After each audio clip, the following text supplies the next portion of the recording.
नमस्कार दोस्तों, मैं आपके YouTube चैनल में स्वागत करता हूं द क्यागी मोटिवेशनल में। दोस्तों, आज मैं आपको बाज के बारे में कुछ पॉइंट्स बताऊंगा जिसके बारे में आपको ज़रूर सीखना चाहिए। बाज एक ऐसा है, आप भी जानते होंगे, जो सबसे अलग रहता है, जो सबसे ऊंचा उड़ता है, जो अपनी सबसे ऊंची उड़ान के लिए, अपने शिकार के लिए प्रसिद्ध है, जो अपनी अलग एक्टिविटी के लिए पंछियों में बनना तो बाज बनना, वरना कुछ मत बनना। क्योंकि बाज की पहचान अलग होती है। कभी भी बनने का मौका मिले तो बाज बनना, तोता मत बनना। क्योंकि तोता बोलता बहुत है और बाज बोलता कम और सबसे ऊंचा उड़ता है। मीन्स आप सबसे अलग रहो, सबसे ऊंचा उड़ने की कोशिश करो, किसी से बात मत करो, अपने काम से काम रखो। बाज, आपको पता भी होगी कि पंछियों का राजा कहलाता है। वो क्यों कहलाता है ये भी आपको पता है कि वो अपनी पहचान की वजह से कहलाता है, अपनी आइडेंटिटी की वजह से, अपने गुणों की वजह से वो पंछियों का राजा बना है। यूं ही नहीं बन जाता। दोस्तों, जब छोटा होता है तो उसकी माँ कभी भी उसको कंफर्ट जोन में नहीं रखती। एक बाज, इस दुनिया को बाज वो जब ही मिलता है जब वो एक कंफर्ट जोन से बाहर आता है। उसकी माँ कभी भी उसके घोंसले में सॉफ्ट घास नहीं रखती। बिकॉज़ अगर उसकी माँ ने उसके घोंसले में सॉफ्ट घास रख दी तो वो कभी उड़ना नहीं सीख पाएगा। माँ जब सब पंछियों के बच्चे चहचहाना सीखते हैं तो बाज की माँ उसे बादलों की ऊंचाइयों में ले जाकर और ज़मीन की ओर को छोड़ देती है। उससे वो अपने पंख तो नहीं खोल पाता, लेकिन उसके दिल में ये चीज़ आ जाती है कि हाँ, मुझको उड़ना पड़ेगा, अगर नहीं उड़ूँगा तो मैं मर जाऊँगा। उसको कई फीट ऊंचाइयों पे ले जाकर ज़मीन पे छोड़ देती है। वो आते आते जब एकदम ज़मीन पे आ जाता है, फिर उसकी माँ पंजों में दबा लेती है और फिर एक और उड़ान भरती है और दोबारा छोड़ती है। ऐसे कई कोशिशें करती हैं और कोशिश करने के बाद बच्चा अपने पंख खोलने लगता है, थोड़ा थोड़ा फड़फड़ाने लगता है हवा में ही।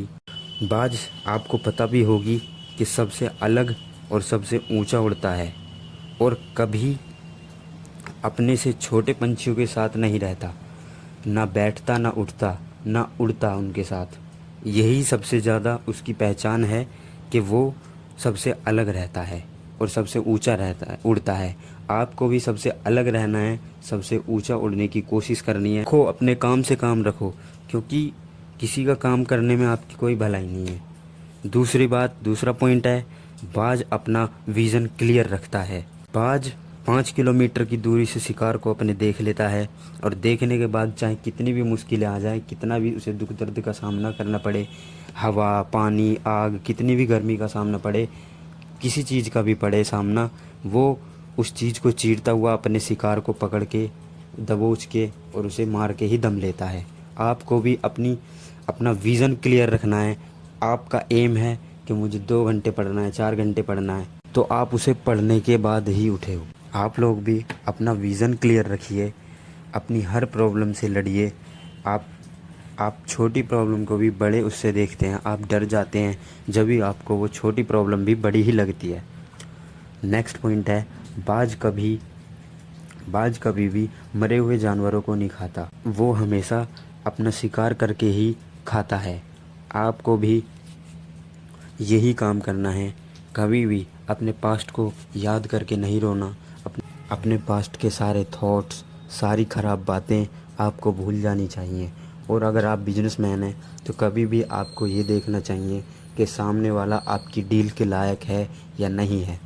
मतलब वो आपको, कुछ भी चीज़ें हो सकती हैं, जैसे आपसे डील करने के बाद वो आपको पे कर सकता है, नहीं कर सकता। अगर वो पे नहीं कर सकता तो आप ये समझिए उसकी हेल्प ज़रूर करिए। ये मैं कहना चाहता हूँ कि बिकॉज़ हेल्प एक ऐसी चीज़ है, अगर आपने एक बार कर दी तो शायद वो आपसे दोबारा डील करेगा, दोबारा भी डील आपसे ही करेगा। तो बस यही चीज़ें हैं। नेक्स्ट पॉइंट है, जब कभी भी तेज़ बारिश और आंधी, तूफ़ान, ये सब चीज़ें आती हैं तो बाज अपने घर में घुस के नहीं बैठता। वो उन बारिशों का, उन तेज़ हवाओं का सामना करता है, उन हवाओं को चीरता हुआ आसमान की तरफ बढ़ता है और ऊंचा उड़ता जाता है। जैसे ही आंधी तूफान तेज होते हैं वो अपने आप को और ऊपर लेके जाता है। आप कभी भी मुसीबतें आए घुस के मत बैठो, मुसीबतों से लड़ो। उनसे लड़ोगे तो मज़ा भी आएगा, और वो छोटी मुसीबतें और बड़ी मुसीबतें जो होती हैं वो आप बड़ी जो मुसीबतें होती हैं वो आपको छोटी लगने लगेंगी। एक बार आप लड़ना ज़रूर अपनी मुसीबतों से। जो मुसीबतें हैं ये डराती हैं, सिर्फ ये डराती हैं, होता कुछ नहीं है। एक बार लड़ोगे ना, मैं सच बता रहा हूँ, मज़ा भी बहुत आएगा और कोई दिक्कत भी नहीं होगी। छोटी मोटी चीज़ें आपके कदमों के नीचे होएगी। प्लस में आपको पता भी होगा कि मुसीबतें जो होती हैं वो अपॉर्चुनिटीज़ लाती हैं। मुसीबतों में कभी भी ये मत देखिए कि नेगेटिव है तो भाई मैं कैसे करूँगा। आप हमेशा पॉजिटिविटी देखिए उसमें, अपॉर्चुनिटीज़ ढूंढिए। बिकॉज़ कोई भी मुसीबत आती है वो अपने साथ अगर 50 नेगेटिविटी थिंक लाएगी ना, नेगेटिव थिंक लाएगी, तो 100 पॉजिटिव उसमें थिंक होएगी। और अपॉर्चुनिटीज़ तो इतनी होंगी कि क्या ही बताएं हम। नेक्स्ट पॉइंट है हमारा, देखिए एक बाज को भी इतनी चीज़ें पता हैं कि शायद हमें भी नहीं पता। बाज को ये ज़रूर पता है कि there is no growth in comfort zone.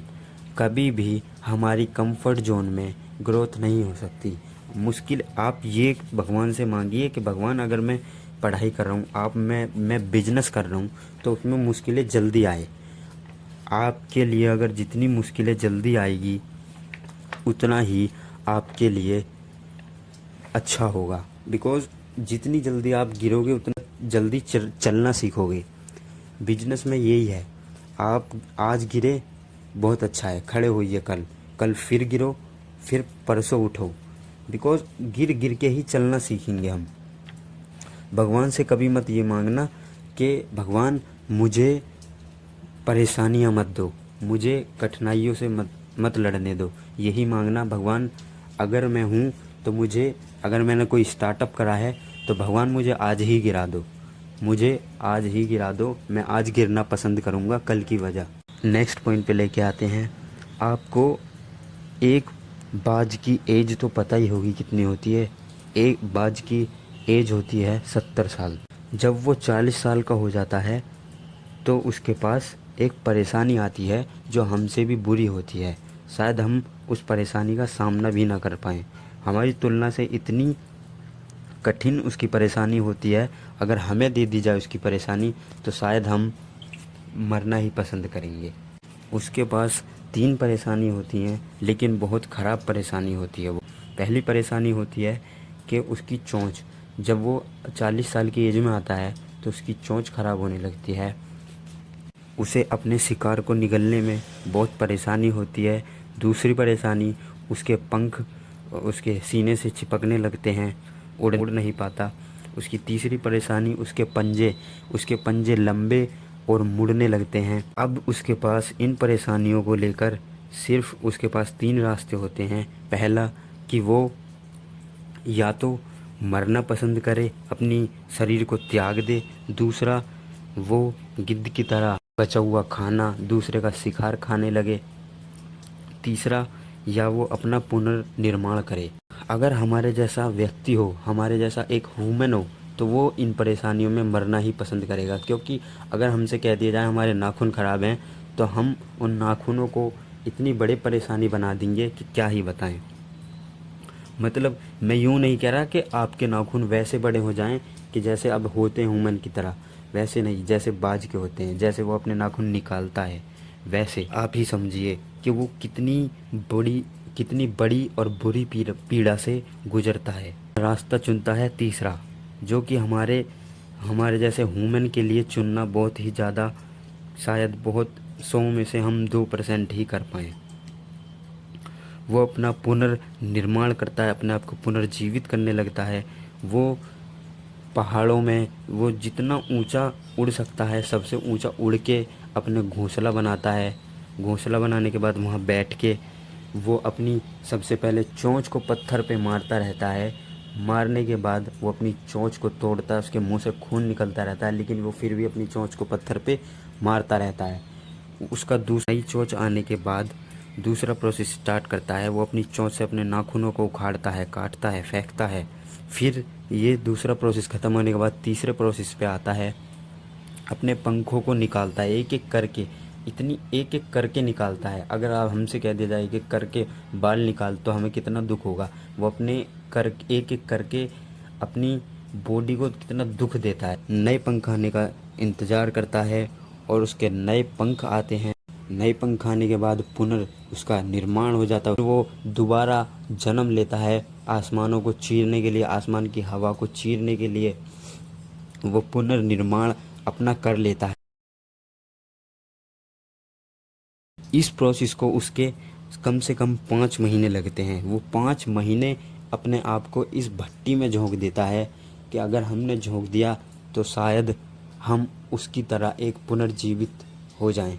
देखिए, हमारा जो एक जीवन है वो हमारे माता पिता ने दिया है।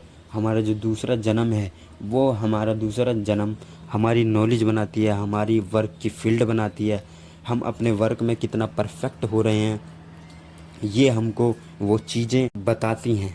हमें अपने वर्क में अपना हर दिन पुनर्निर्माण करते रहना चाहिए। बिकॉज़ अगर हमने पुनर्निर्माण नहीं करा तो हम एक दिन मर जाएंगे। हम शायद 2 या 3 साल भी जी पाएँ। आप पढ़ाई में, आप बिजनेस में अपने आप को अपडेट करते रहिए, सीखते रहिए। आप बिजनेस कर रहे हैं, आप हर दिन सीखिए, आप हर दिन अपने आप को अपडेट कीजिए। बिकॉज़ अपडेट करते रहेंगे अपने आप को, अपनी नॉलेज इंक्रीज़ करते रहेंगे, आप नया सीखेंगे तो आपके बिजनेस में डेवलप होगा। आप अपने पढ़ाई में अपने आप को उत्तीर्ण, अपने आप को फर्स्ट लेवल पे ले आएंगे, आप अपने बिजनेस को फर्स्ट लेवल पे ले आएंगे। चलिए, तो आपसे मुलाकात होगी नेक्स्ट वीडियो में।